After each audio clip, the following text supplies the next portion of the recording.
Okay, all right. So, well, it's great to see so many folks on the call. I think I just did a count of everyone who was hoping to join us today, and we have, I think, 67 attendees. So that's great to see so many people interested in this topic. So I think probably everyone noticed that when you checked in, there was a box that mentioned the fact that we're recording this call. So I just wanted to make sure that people were aware that we are recording this so that those who could not attend could view this the meeting later. So hopefully everybody's comfortable with that, and just keep that in mind as we go through the meeting. And again, I just wanted to give a shout out to let everyone know that it did take a little organizational finesse to make sure that we could record the call. So wanted to thank Casey and Beck for their work to make sure that that could happen. I think, I'm not sure if we're going to have time to deal with this on the call, but I'm sure that there will be information that will be forthcoming on how to access the recording. So that folks who, you might have some colleagues that wanted to join the call that weren't able to, hopefully that information will be provided so that people can tune in later, or you may want to revisit the call even if you're here today. So Beck, are we sending, or Casey maybe knows this, are we going to be sending that out as an email link, or? We can do both. So here's what Rebecca and we figured out we're going to do. I will be embedding the recording into the iFish site, or helping someone do that, and then you'll be able to view it from the iFish site. But it'll be a link that only people who go to the iFish site will be able to find. You won't be able to see it on Google, so on and so forth. So. And then we'll also put it in the email as well. So you'll be able to see the video of it there. Great, perfect. Well, and thank you again for your help with that. So the other thing is, I know Beck checked in with everyone to see what topics you'd be interested in talking about in future meetings, and we got some great feedback there. I think the idea is we'll be rotating a few themes on future calls. So topics like PFD trials, PLB integration, behavior change, things of that nature. We'll try to make sure that we have somebody who can present or talk about those things. Or if you have topics that you would like to share on the call, please let us know so we can facilitate that as well. I think we have too many folks to go through introductions, but I know that Beck has shared some contact lists with everyone. So if you'd like to follow up with somebody who was speaking on the call, you can always check that contact list. And I think I'd like to just go ahead and get started and let Jennifer talk a little bit about iFish 6 and where we're going with that. So I'll hand it over to you. Okay, great. Getting no sound. Can anybody hear me? We can. Yes, we can hear you. Okay. I'll go ahead. Okay. So hi, everybody. My name's Jennifer Lincoln. For those that I haven't met, for the National Institute for Occupational Safety and Health. And I have also been pretty instrumental in organizing various iFish conferences that we've had throughout the years. I wanted to, as I did in the last teleconference, I wanted to give an update on iFish. It'll be iFish 6. Obviously due to the pandemic, I want to hold off and reevaluate when we will do this and make a decision more in the summertime. I have a hard time setting a date for an international conference when I don't know for sure that I'm going to be able to hold it in person. So I'm planning to meet with the scientific review committee and reevaluate when we will do it. And that I'll probably have that meeting this summer. I'm still thinking that it'll be held domestically in the United States. And I will probably look back at the survey that we sent out to iFish 5 attendees and perhaps even send out a note, an updated email to folks to just get an idea of where people would like to have it. In the meantime, since we are going to be delayed, Casey and Julie and Rebecca and I have been talking a little bit more about how we can use the iFish website as a platform to continue connecting with our international partners. And I think that the example of how we're going to share this recording to this web conference or web meeting is an important first step. So I hope that we can have a part of the iFish website dedicated to this PFD meeting and the various work that we do regarding PFDs, as well as man overboard alarms and other things related to preventing fatalities due to falling in the water. It could be that we have other topics on the iFish website as well that would organize other groups of experts that are interested in things like fisheries management policies and safety, as well as occupational health and among our fishing communities. So those are other things that may happen. I think it depends on if we can get another mass like this one of people interested in those other topics to develop up those other web pages on the iFish website. So are there any questions or concerns about iFish 6 or our plans? No, I see a few smiles. All right then, okay, that's my update. Thanks so much, Julie. Thanks, Jennifer. Sure. So we will look forward to that. I think it's always a great conference. So more to come on that. And I think Rob is going to talk a little bit about PLBs. So Rob, are you? I think I'm ready to go. Okay. Yeah, let me just see if I can share my screen here. Okay. Well, thanks. Actually, okay, is that working? Yeah. And Rob, I could give you a brief introduction, or would you like to just? I can introduce myself if you like. And okay, that would be great. Thank you. Okay, so thanks very much for the invite today, Rebecca and Jessica. I think we had a few discussions about this and what might be most appropriate to talk about. My name is Rob Brown. I'm a research scientist at the Marine Institute at Memorial University, where I think a lot of you were for iFish 5. I'm going to speak today primarily about PLBs, actually. So this is a PFD meeting, but of course the PLBs are, I'm referring to them as the PFD's best friend, and of course I think we all understand why that is. You need flotation. Primarily if you are involved in an accident, but maybe a close second to that is you need somebody to know that something has happened and where you are, so you can reduce your exposure time. And so I'm going to start off by presenting just a very short case which happened here in 2016, a very unfortunate sad situation where, excuse me, a group of 4 fishermen were fishing just outside of St. John's. They left early in the morning, and they had reasonable sea conditions for this part of the world. The water temperatures were reasonably warm. Unfortunately, the boat swamped and sank.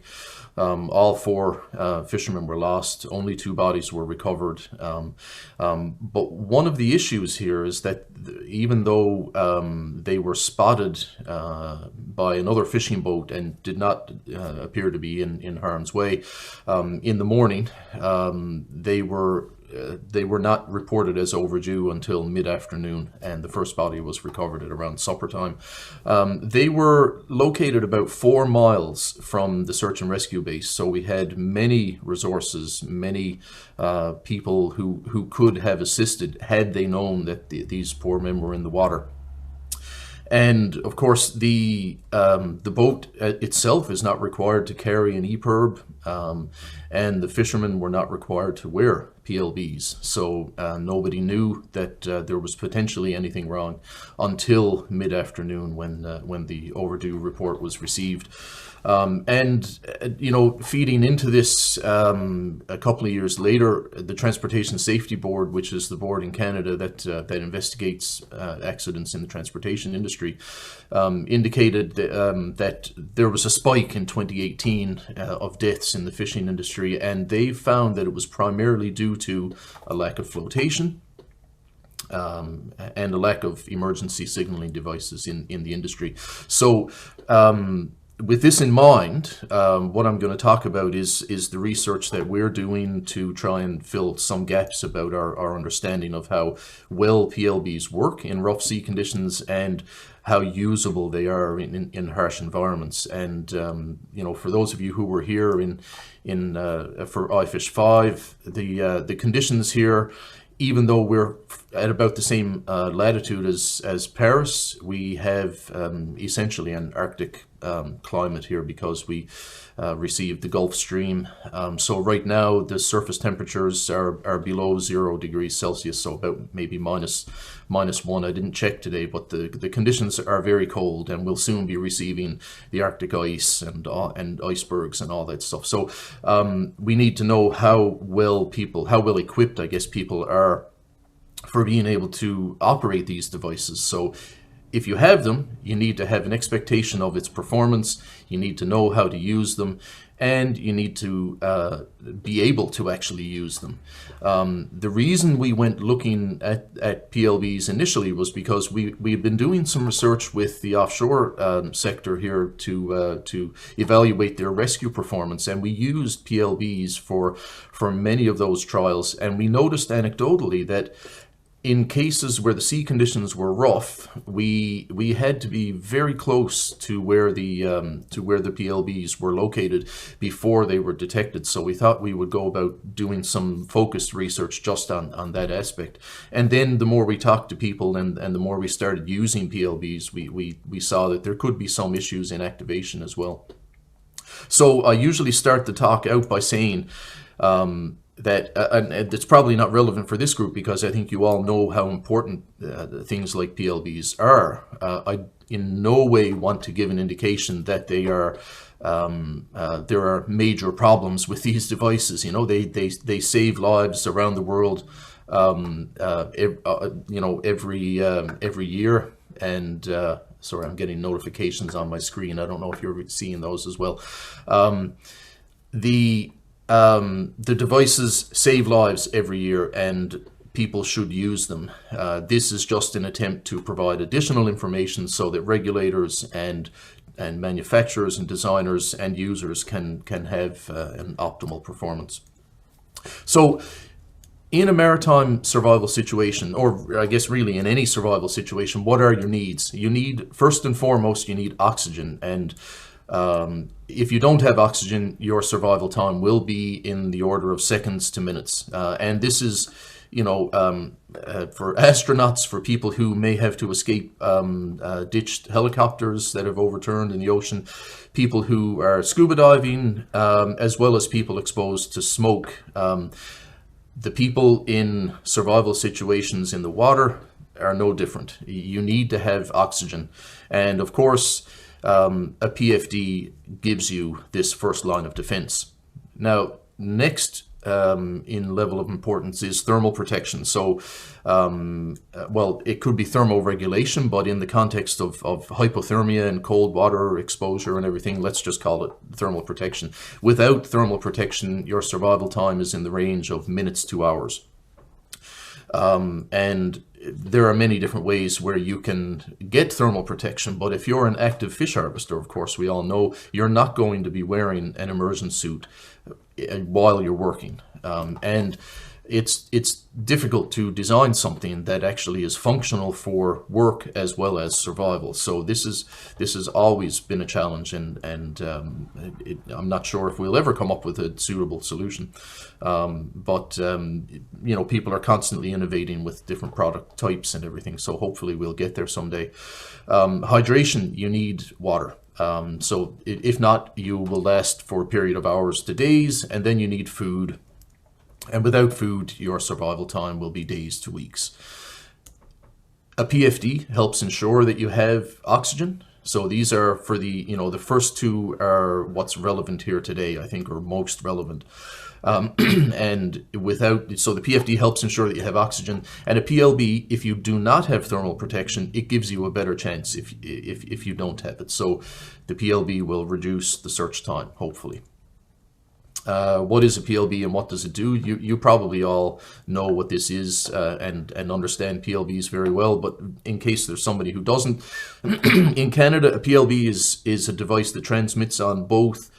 It's an emergency radio transmitter that transmits both 406 megahertz to satellite constellation Calspat-Sarsat, as well as 121.5, which is a local homing frequency, so that when search and rescue arrives in the general vicinity of where they think you are, they have a signal that they can direction find on to locate you. So it provides notification of the incident and an area where you can search for the survival. So in so doing, it helps to take the search out of search and rescue. These three devices here, so they all have the same basic components, a waterproof case with buttons and lights.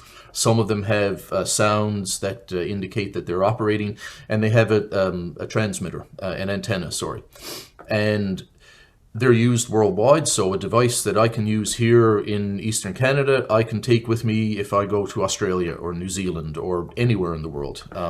These will communicate to the satellite constellation and indicate that an incident has happened.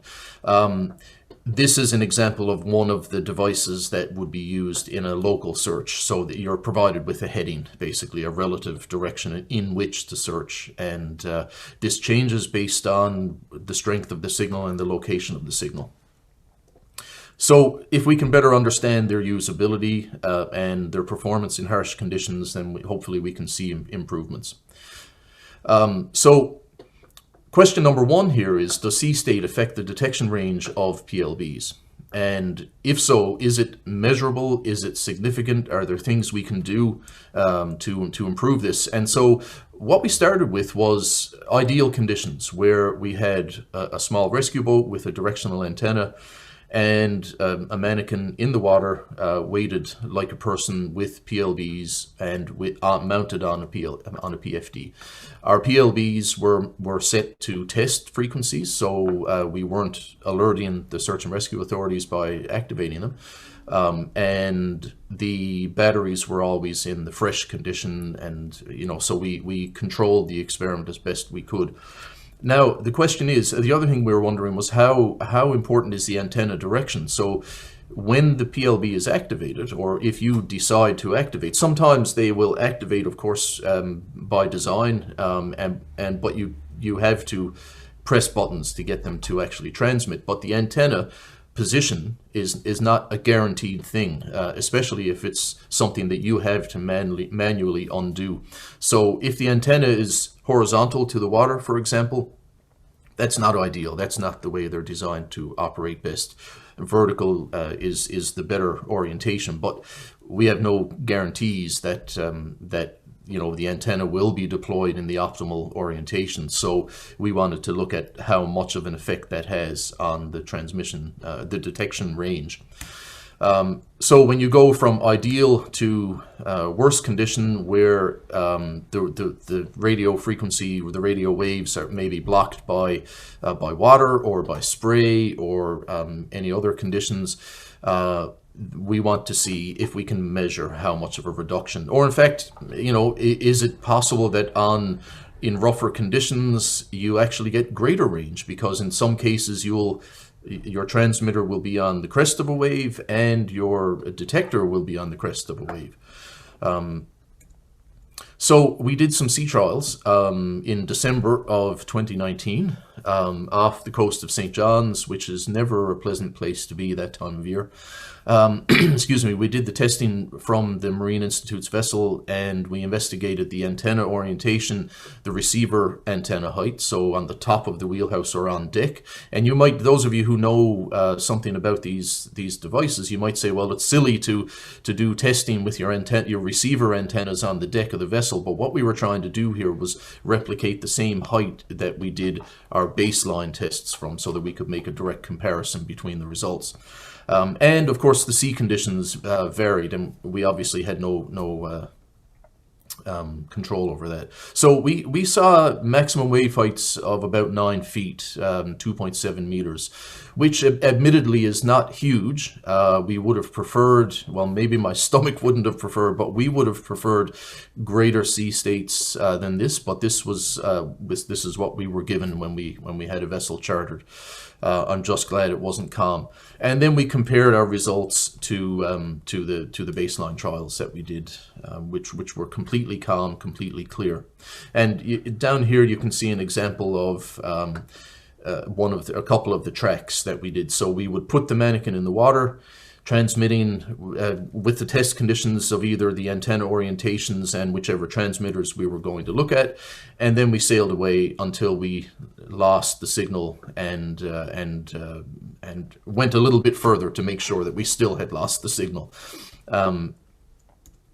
So the data, this is we have a lot more data than this, of course. This is just something to give an overview. We used a lot of different instruments, and we performed some statistical analysis. And what we actually saw was that even though we did measure, in simple terms, reduction in range as a function of sea state, the difference wasn't statistically significant. So, which is actually a good thing. I know our graduate student was a little disappointed, and we said, no, this is actually a good thing, because it gives us a little bit more confidence that you know, if you're in rough sea conditions, then there's a good chance that the signal is still going to be detected, which is good to know. The other thing that we saw was, again, there was a slight difference in the antenna orientation, but again, not substantial and not significant, not statistically significant. So this is also a good thing, I think. We saw that we could actually, as we expected, we could measure a difference in the range, whether we had the antennas on the top of the wheelhouse of the vessel or on the deck. And this was an increase of about 4.5 meters. So that's what, about 28, 29 feet. But again, this is not, you know, this is not surprising, because the greater the height distance between the two antennas, the greater the range you would expect. This is work that was done by Josh Ryan and my colleague Carrie-Ann Ennis, who was on board with us as well. So Josh is currently writing his thesis, and this is funded through the Ocean Frontier Institute through our project in Module I-4. The other thing that we're looking at here is usability with cold hands. So anecdotally, we, in using these ourselves and in talking with some people, you know, there's some suggestion that maybe these things might be difficult to operate if your hands are cold. And in the initial stages of an incident, when you would want to activate these things, you know, within 2 minutes, some research has shown that you can see a serious decrement in your manual performance, in your dexterity and your ability to distinguish features on a device like this. The Canadian Performance Standard, which was published in 2000 by the National Search and Rescue Secretariat, says that a PLB shall be capable of being activated by one person with mitts in thermal extremes, ice, rain, spray, and packed snow and dirt. So these are like typical performance standards, you know, not particularly specific. So this could be thin mittens made of cotton to wool mitts, or neoprene gloves that might be attached to an immersion suit. But in an event that somebody goes in the water wearing, for example, an immersion suit, which is an ideal, well, if you have to go in the water, this is ideal. You want to have some sort of thermal protection. You typically would not be wearing, at least the suits that are used in this part of the world, you would not be wearing gloves on your hands until you'd gotten yourself into a survival, you've gotten yourself set up for survival, and then you put your gloves on. So what we're wondering is, are there any configurations that are, some configurations that are better than others when it comes to the button design, for example, for activation? Can you feel the buttons if you're lying back in the water and you can't actually see them and your hands are cold? Does experience in using these things give you give you an advantage, I guess, if you know exactly where the buttons are, for example? And can we expect that everybody who buys one of these devices is actually going to do that and mess around with them and get familiar with them so that they know exactly what they have to do? So this is the work that's going to be done by another master's student, Alexandria Major. She's funded through this same OFI project. However, COVID has significantly delayed her test schedule. So we're working on getting the ethics approval, but right now we're in lockdown mode. So we're hopeful to do the tests over the summer. And we'll do some standardized testing so that we can get baseline performance of the individuals who volunteer for the experiments, and then we'll look at something like was done here by Kaya Ware in 2014, looking at the use of buttons in situations where you can only feel them. And so we'll look at button size and button texture. And these two parameters are based on previous research as well that suggests that these are important things in design for situations where you might have a reduced performance. We hope that we can provide these, well, we will provide the results of these experiments, but we hope that this will benefit manufacturers and regulators, but the user community as well. So fish harvesters or researchers, students who might be working at sea, for example, with their supervisors.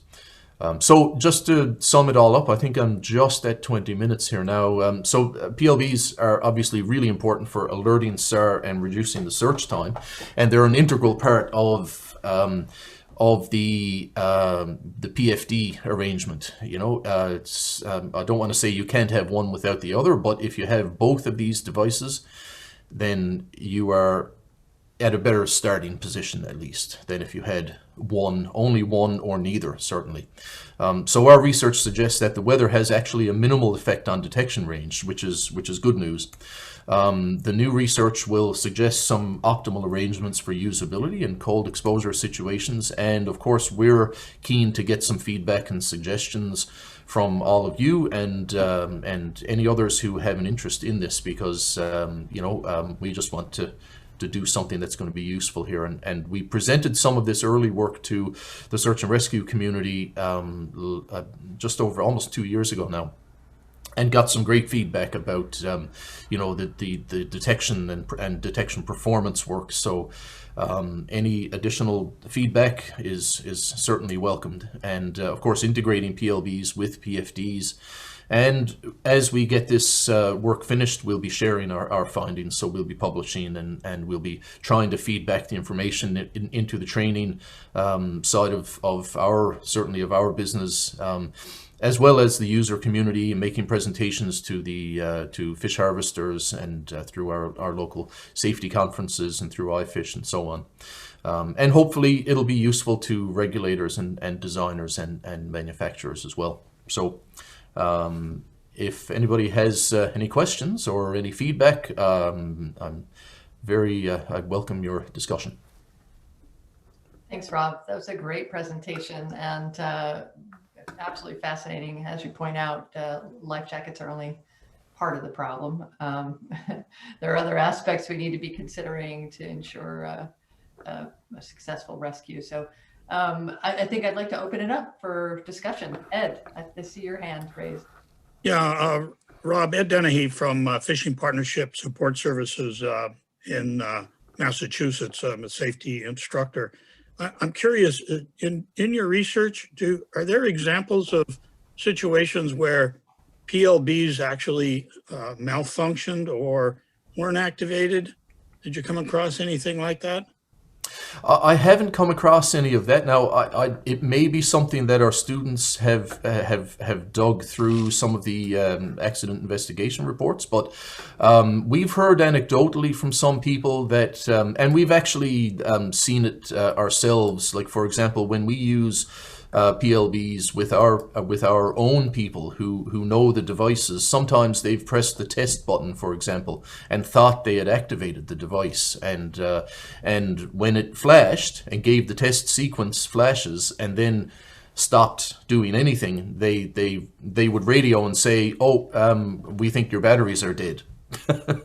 and we would have just checked the batteries, and so we go to the deck and we say, "Oh, no, you pressed the wrong button here," and these are people who used them maybe a week or 2 weeks before, you know. So there is another element here which I didn't talk about, which I think is something that I really want to look at as well, which is the training side of things, and how much and what type of training and how much practice do people need, I think is a really important thing. People often, I think, buy these devices with best of intentions, with the expectation that they're going to help them in an emergency, but that might actually put them at a disadvantage if they don't know how to use the thing, because you know, they may think that help is coming and it might not be. So things like knowing that you have to unclip the antenna and put the antenna into a favorable position or orientation, making sure that you press the button and make sure that you keep it out of the water, and all of these things, they're not challenging things to understand, but if you don't understand them, you don't understand them. Yeah, thank you. Alan? Sorry, I couldn't find the hands up button on my screen. Yeah, I would echo that. Some of our R&I crews have, when we've been doing testing in our wave tank and at sea, there has been issues with people actually trying to find that button, and there is a hell of a lot of fumble going on. If you, in the real world, training is key. In the real world, if you go over the side, you're already having a very, very bad day. Your first reaction if you go over the side, especially up, you know, and you know, your side of the Atlantic, in the winter, even ours in the winter, is, you know, is shock is going to hit you very, very quickly, and even the best trained of people start to lose focus very, very swiftly. So simplicity of design on the devices and training is quite key. You know, I have heard anecdotal stuff out there of people, you know, a SAR helicopter has literally flown over the top of them, what have you, and they've had the devices, they've had PLVs, they've had flares on them, what have you, and it wasn't until the third pass that people actually activated whatever devices they had, because they were in a state of shock themselves. So I think the psychology of the situation as well needs to be a factor in the considerations here. Having volunteered to be thrown over the side of a lifeboat some years ago while we were testing such devices, it wasn't my finest evening's work, especially seeing a blue and orange boat disappearing at 25 knots in the opposite direction. But so yeah, that's all. Any other questions? Luis? I just wanted to, well, thank you for this opportunity. I really appreciate the information, learn a few things. Like to hear that the position of the antenna or the crest versus the trough detection is not significantly affected, something that we can add to our training. And just to add training tip that we use that will drive home the need to press the button as opposed to expect for the unit to automatically activate, is to use the actual antenna, which may become an actual problem, which I like to hear what the following researches to hopefully reveal the need to design a button that may be better used by the user, because the difficulty in pressing that button is real to somebody that may have like really big fingers, which fishermen do. And so the use of the antenna to depress the button is something that we teach. And I think that it does help drive the need to press that button in order to have the activation. Thank you. Yeah, thanks for that. Yeah, and it's something that I'm really looking forward to getting into the research on the button research, basically, because the problem is that the regulations don't stipulate any particular button design, and of course the focus is well intentioned to keeping the housing watertight and to making sure that the transmission meets the transmission requirements and that the batteries can last for as long as they need to last. But if you can't activate the thing, then you're off to it's a waste of money, essentially. You know. All right. I think Amanda has a question. Oh, Amanda, you're on mute still. Sorry about that. Can you folks hear me? Yep. I think some other folks have their hands raised too, and I'll just make this very quick. I just want to say thank you for that information. And I work here in Nova Scotia heavily in the safety side of things with fish harvesters, and we have a special interest in EPIRBs as well. We had some stickers made last year or the year before just to indicate that people need to register and dispose of them properly and that sort of thing. So I found your presentation very interesting and some things that certainly I hadn't thought of in the past. We encourage folks to take the EPIRBs if they're located on the vessel into the life raft, as it's important to have it with you. And I just wanted to mention that we're currently in the preliminary stages of developing content to develop a video around training and EPIRBs. So perhaps there'd be an opportunity for us to have a quick discussion sometime after this meeting, Rob, to just maybe link up and share some ideas and things. Absolutely. Yeah. Contact me anytime. I guess I'm in the distribution list, so thanks for that. Yeah, and another thing too that I found here in my discussions with harvesters is that folks are scared to press the test button. I know you said it in another way, but folks are also scared to press it. So we have a bit of, we pay attention to that and we let people know to press it. And if they don't get an email or a text or whatever that is, or they don't have the right people as their contact, or it's not registered to the correct boat, that's something that needs to be rectified. So always hit that test button to make sure. Great. Thank you, Amanda. I think, Derek, you had a question as well. Yep. It's maybe just more of a comment to Rob, that in the northeast corner here in Scotland, Rob, there was hundreds of PLBs purchased to be integrated into PFDs, and they were to automatically activate when the jacket inflates, which they thought was a great idea, because just like you're talking about, the buttons is going to be an issue in trying to get a hold of the button. But these are sending signals to satellites. And I talked to one skipper last week that in a 7-day trip, which was a bad weather trip, his crew activated 3, which gave him a real headache to then contact Coast Guard, tell him it wasn't true, it wasn't a serious situation, it's an activation. So a lot of the skippers in the area now are moving towards an AIS PLB that automatically works with inflation of the jacket. It was just more for your information, just some of the experiences that we're getting here in Scotland with them. Yeah, thanks for that. And actually, one of the photographs, I cheated a little bit, because one of the photos I showed here with the hand coming out of the ice was actually an AIS beacon. But there are some, like for example, AIS is not, I think Canada doesn't decode the DSC messages, so it's not an automatic activation or notification to SAR in Canada.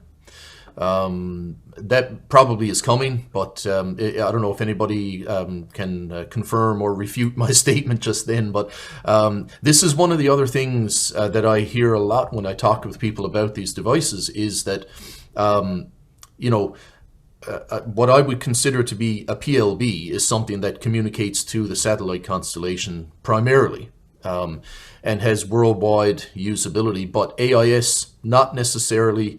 Some PLBs are only, although they're dwindling, some PLBs are only transmitting on 121.5, which is a local, so somebody has to be listening.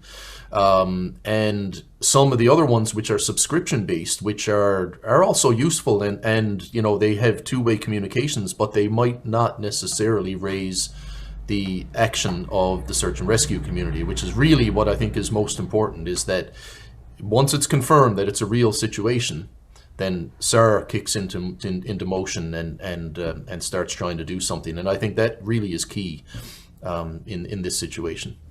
I mean, for us, we've always tried to push to the single-handed fisherman, or even to the small vessel fisherman, is to have PLB that goes to satellite. For crewed vessels, the skippers themselves are beginning to talk about more of an AIS system. And if someone goes in the water, then someone in the wheelhouse can push the activation to bring in search and rescue, while they focus on keeping a hold of the man in the water. So, but we would always push for a single-handed fisherman to have it. But it was just when you're talking about the button, just some of the issues that we've had here in Scotland with automatic inflation of jackets, then getting the PLB firing. That was all, Tom. Rob. Yeah. No, and it is a problem. These are problems because I think they're not easy things to solve. So Simon, you had a question? Hi, thanks, Julie. Yeah, Simon Potton from Seafish here in the UK. We've just and sorry, just to say, Rob, thanks, fantastic presentation, really good, well done, great to hear the research that you're doing. We've just finished administering a large chunk of money to support owners of fishing vessels with the cost of equipping their crews with PLBs. When we embarked on the project, we intended that they would be buying PFDs with integrated PLBs. But as you can imagine, with a lot of smaller boat fishermen who already had PFDs, they were keen to purchase standalone PLBs to go with them. And it opened up a whole can of worms about how they were then attaching the PLBs to their bodies. And we were trying to use some behavioral science nudges in this process as well. So part of the process in claiming the funding was sending a photograph of the crew wearing their kit. And we were seeing PLBs put in the most inappropriate places, in between the chambers of a PFD, for example, which would be totally inaccessible in the event of a man overboard. So I just wanted to comment that we're embarking on a program to really push and encourage everyone in the UK fishing industry to have PLBs in association with their PFDs. But there's lots of issues, and I was pleased to hear the comment made about training and education earlier. And that's, I think, going to be absolutely key in getting these part and parcel of everyday wear. Yeah, thanks for that. I'd be very interested to receive any information that you can share on what it is you're doing there, because I agree. I think it's really important, the training the training aspect, I guess, and making sure that people know that everything they do is well intentioned, typically, but by doing something that might, they might not fully understand the impact that it would have on the operation or the ability to operate the device, is really important to know before you do any of those things that might prevent false activations, for example. Yeah. All right. Thank you. I think Ted also had a question, and Alan, I see you have a question. I'll make sure to get you next. No, my question was much along the line of what Derek had about the different types of signals and some of those sort of issues. Fishermen I've spoken to have that same concern that a 406 PLB is great for activating SAR, but in some cases they'd much rather have their buddy right across the cove let them know that there's a guy overboard. And as of yet, it doesn't seem that there's a solution that covers both those situations. So yeah, it's just something to iron out in the future. But thank you very much. The presentation was great. And I think it's really good news to know that sea states, at least moderate sea states, don't seem to really have any degradation on the signal. So that's good. Thank you. I know Frankie had a question, and I don't think he's had a chance to ask one yet. So Frankie, do you still have a question? Yeah. Again, presentation, Rob. I really enjoyed it. There's some of the stuff in there. I certainly, you think you know it, but then when somebody points it out like that, then it confirms what you know. and one of them things was the button, the pressing of the button. We done a rollout with Simon's team over in Seafish of all the PLBs that were going out. And when we were doing the training on it, a lot of the fishermen were saying, I cannot feel the button. So we was asking them to turn it away from themselves and try to push the button.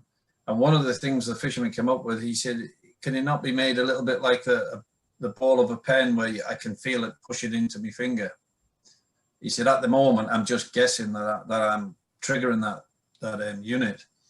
And we had another situation in North Donegal where a fisherman. Frankie? We lost you. Seemed like he got dropped altogether. Yeah, he's off the call. Okay. Sorry about that. Alan, maybe would you like to ask your question, and then if Frankie gets back on, we'll just a quick observation on subject of life jackets. R&LI crews, we redesigned our life jackets. We went for a bespoke life jacket design for search and rescue 10 years ago. We actually included a dedicated PLB pocket on the life jacket, so it can actually be stowed on the front of the life jacket, so that when the life jacket inflates, the cover flips, and you can actually get into that, and then that PLB is attached to a lanyard within that pocket. So integration of PLBs with PFD design is quite important. I've seen all sorts of ways of doing it. People where they literally just tie it and they have it dangling off the bottom of the waistband of their life jacket. I had something actually come in yesterday from one of our crews. We have a general purpose, just a normal 150 Newton life jacket with no pockets on. And I was pleased actually, because he came through and he said, I've got where do I attach my PLB? How do I carry it when I go afloat in the boarding boat? So, integration with life jacket design, I think, is quite important. Buttons and training is absolutely critical, but you need to think of that integration between the two devices. Yeah. Frankie, are you back? Frankie? Yes, can you hear me now? We can. Sorry, it's the Isle of Man Wi-Fi. It's not that good. No, the point I was saying was a fisherman went overboard. He had a PLB, had no training, and this is a chap up in Donegal in Ireland, and didn't really read the instructions on it. Then was pressing the test button. Always, he was just pressing on the test button, hadn't activated the aerial. And it was by the grace of God, somebody had seen him from the land, and he was rescued after nearly an hour in the water by a helicopter. But, the point you made before of education and knowing the equipment and using it correctly is absolute paramount, because if they have it on them, no matter how it's fitted, if they don't know how to use it, it's totally irrelevant. But, I'm glad.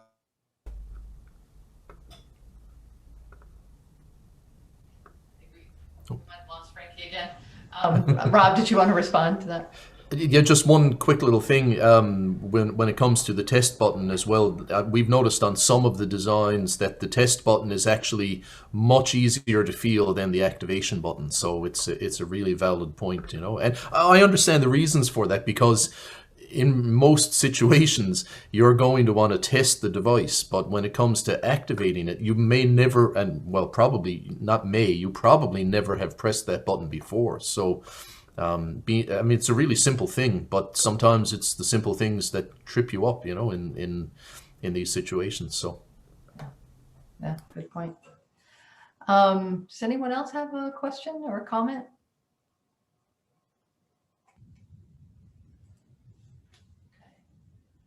Well, again, Rob, great presentation, really fascinating. I think have you shared that with Rebecca so we can make sure to send that out to the group, or are you willing to do that? Yeah, I've sent that to Rebecca, so I believe I have anyways. So if I haven't, I will. But okay, great. Yeah, certainly. That I don't mind if you circulate that at all. Okay, great. And again, the recording will be available on the iFish site, but also we'll be sending a link to that as well. And just a few thoughts. Our next meeting is June 2nd, 2021. And I think we have some topics that we have been thinking about for that meeting, for the next meeting. And so hopefully we'll see everyone again on that call.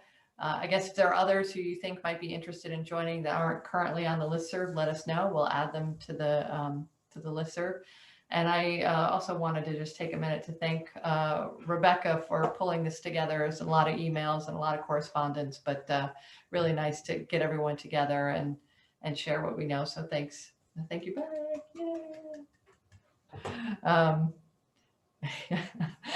Well, yes, very loud applause virtually. So I guess if we have, does anyone have any last minute things to share? Otherwise, we'll see you June 2nd. I do. Hey, everybody. This is just so exciting to have everyone. I love this conversation, to see everyone sharing their ideas.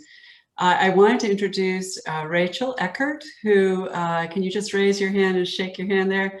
So Rachel just joined our team in commercial fishing, and she's new to our project, but she's going to be reaching out to all of you on the contact list at some point. And so I just wanted to introduce you guys so you know who she is. And she'll be integral to this next steps. Great. Yes, important point. Anything else? All right. Well, it's tough to say goodbye, but maybe just so long for now, and we'll see you next month, if not before. See you. Thanks, everybody. Bye. Thank you. Bye.